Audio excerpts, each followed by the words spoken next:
아모스 7장 1절에서 9절입니다.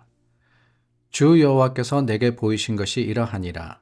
왕이 풀을 벤 후 풀이 다시 움돋기 시작할 때에 주께서 메뚜기를 지으심에 메뚜기가 땅의 풀을 다 먹은지라. 내가 이르되 주 여호와여 청하건대 사하소서. 야곱이 미약하오니 어떻게 서리이까 하매 여호와께서 이에 대하여 뜻을 돌이키셨으므로 이것이 이루어지지 아니하리라. 여호와께서 말씀하셨느니라. 주 여호와께서 또 내게 보이신 것이 이러하니라. 주 여호와께서 명령하여 불로 징벌하게 하시니 불이 큰 바다를 삼키고 육지까지 먹으려 하는지라. 이에 내가 이르되 주 여호와여 청하건대 그치소서. 야곱이 미약하오니 어떻게 서리이까 하매 주 여호와께서 이에 대하여 뜻을 돌이켜 주 여호와께서 이르시되 이것도 이루지 아니하리라 하시니라. 또 내게 보이신 것이 이러하니라. 다림줄을 가지고 쌓은 담 곁에 주께서 손에 다림줄을 잡고 서셨더니 여호와께서 내게 이르시되 아모스야 내가 무엇을 보느냐. 내가 대답하되 다림줄이니이다. 주께서 이르시되 내가 다림줄을 내 백성 이스라엘 가운데 두고 다시는 용서하지 아니하리니 이삭의 산당들이 황폐되며 이스라엘의 성소들이 파괴될 것이라. 내가 일어나 칼로 여로보암의 집을 치리라 하시니라. 신학교 다닐 때 성경 퀴즈를 치곤 합니다. 네, 신학교에서도 성경 퀴즈 칩니다. 신학교 가면은 교리나 아니면 해석이나 이런 어렵고 힘든 것들을 배운다 생각하는데 아니 그게 아니라 물론 그런 것도 배우지만은 가장 기본적인 성경의 지식에 대해서도 공부합니다. 그러니까 바이블 클래스가 있어요. 그 바이블 클래스를 통해 가지고 시험도 치고 외우기도 하고 그리고 목사가 되기 위해서는 또한 그러한 성경의 기본 지식에 대해서 공부하고 통과를 해야 되는데 그럴 때면은 항상 기억나는 게 있습니다. 각 책의 특징적인 또 상징적인 그런 내용이 뭐냐라는 것을 다 저희가 배워야 됩니다. 그러니까 창세기 그러면은 하나님이 천지를 창조하시고 그리고 요셉에 이르기까지 아브라함 가문의 이야기, 출애굽기 그러면은 모세를 통해서 하나님께서 이스라엘을 애굽에서 나오게 하시고 또한 가나안까지 인도하신 내용, 그리고 그 레위기 그러면은 하나님께서 주신 율법에 대한 내용, 이런 것들을 대략적으로 외워야 되는데 아모스에 대해서 뭘 외워야 되느냐? 아모스를 상징하는 내용이 뭐냐? 물론 북이스라엘에게 선포하게 하신 드고아의 목자 아모스의 이야기다 라고 하지만 중요한 것은 그 아모스가 환상을 보았다라는 사실입니다. 오늘 저희가 7장 말씀을 나누었는데요. 7장부터 8장에 이르는 그리고 마지막까지 가는 이 나머지 내용 속에서 아모스는 여러 환상을 보게 됩니다. 메뚜기의 환상, 그리고 또한 불과 가뭄의 환상, 다림줄의 환상, 이런 환상들을 보게 되는데 이 하나님께서 오늘 첫 번째와 두 번째 이런 환상을 통해서 보여주신 것은 하나님이 이스라엘을 용서하시리라라는 것이었습니다. 3절 말씀에 보니까 여호와께서 뜻을 돌이키셨다라는 말씀이 나오죠. 그리고 6절 말씀에서도 아모스가 간구했을 때 하나님께서 뜻을 돌이키셨다라고 했습니다. 그런데 세 번째 환상인 다림줄의 환상 때는 그런 내용이 없습니다. 오히려 8절 말씀에 뭐라고 하시느냐? 다시는 용서하지 아니할 것이다. 그렇게 말씀을 하세요.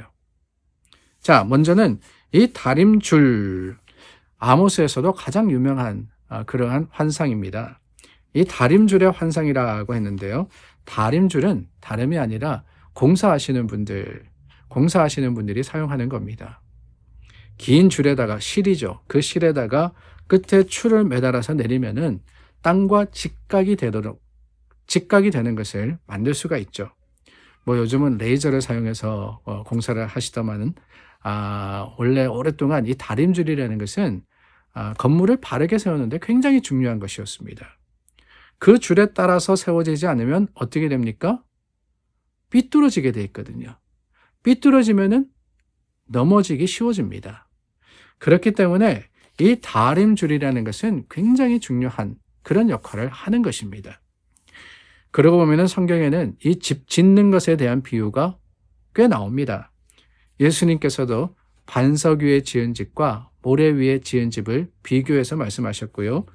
에베소서에 보면은 우리의 신앙생활은, 우리가 하는 신앙생활은 거룩한 성전을 짓는 것과 같다라는 그런 말씀을 하십니다. 기초를 예수님께 두고 한 장 한 장 그 벽돌을 쌓아 올리는 것과 같은 것, 그게 바로 믿음의 삶이다라고 하는 것이지요. 어떻게 쌓아 올려야 됩니까? 물론 정성으로, 수고함으로 쌓아 올려야 합니다. 그런데 건물을 지을 때 중요한 것은 아무리 거기에 수고가 있고 아무리 최고의 정성을 들인다 할지라도 바르게 짓지 않으면은 쓸데가 없어지는 거예요. 쓸 수가 없게 됩니다. 그래서 필요한 게 뭐냐? 이 다림줄 같은 바르게 지을 수 있는 척도가 필요한 거예요. 어떻게 짓느냐? 바르게 지어야 되는데 그 바르게 짓는 것, 그것을 보여주는 기준이 어디 있느냐? 다른 데 있는 것이 아니라 하나님께 있습니다. 설계대로 바르게 지어야 하는 것, 이게 튼튼한 건물의 기본이 아니겠어요? 예수님 믿기 전에는 내 마음대로 살았다 할지라도 이제는 그 주님의 기준에 맞추어서 다림줄을 따라서 하나님의 말씀대로 사는 것, 이게 실로 지혜로운 신앙이 아니겠습니까? 교회 나오고 또한 그리스도인이고 적을 어느 교회에 두고 이게 중요한 게 아닙니다. 우리가 하나님 안에 나와서 말씀대로 살아갈 때 하나님의 뜻이 무엇인지를 항상 파악하고 그 말씀 중심으로서 말씀을 따라 살아야지만 바른 건물을 세울 수 있고, 그게 바로 우리가 성전이 되는, 하나님의 거룩한 전이 되는 비결이 되는 거예요. 그렇습니다, 여러분. 허투루 사는 것이 믿음의 삶이 아니지요. 바르게 사는 것이 하나님의 뜻이자 주님의 섭리이자 계획입니다. 오늘 저와 여러분, 그래서 하나하나 말씀대로 주님의 뜻을 이루어 갈 때 거기에 풍성한 은혜가 있고 하나님의 주시는 능력이 있음을 기억하는 저와 여러분 되기를 바랍니다. 그렇게 쌓아가다 보면은 언젠가는 어디에 다다를 수 있느냐. 가만히 생각해 보니까 공사하시는 분들이 다림줄을 내릴 때는 그 다림줄을 붙잡고 계시잖아요. 그러니까 쌓아서 가다 보면은 그 줄을 붙들고 계시는 주님께 닿을 수 있지 않겠습니까? 오늘 저와 여러분, 주님께서 주신 하루입니다. 귀한 날입니다.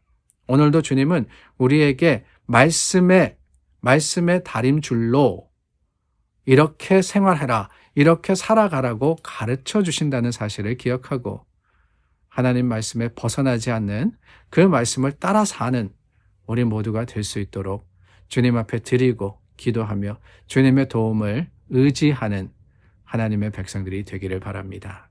기도하겠습니다. 참 좋으신 하나님, 내 기준이 아니라 주님 기준입니다. 내 생각이 아니라 주님 생각이며 주님 말씀입니다. 바르게 삶으로써 하나님의 뜻과 그 거룩하심을 이루어가는, 그럼으로써 주님이 함께 하시는 전이 되는 믿음의 사람들의 삶이 되도록 도와주시옵소서. 예수님의 이름으로 기도드립니다. 아멘. 오늘도 하나님 앞에 우리 말씀과 능력으로서 주님을 의지합니다. 여러분 살아가는 삶의 현장이 주님 주시는 복과 은혜로 풍성하기를 예수님의 이름으로 축원합니다.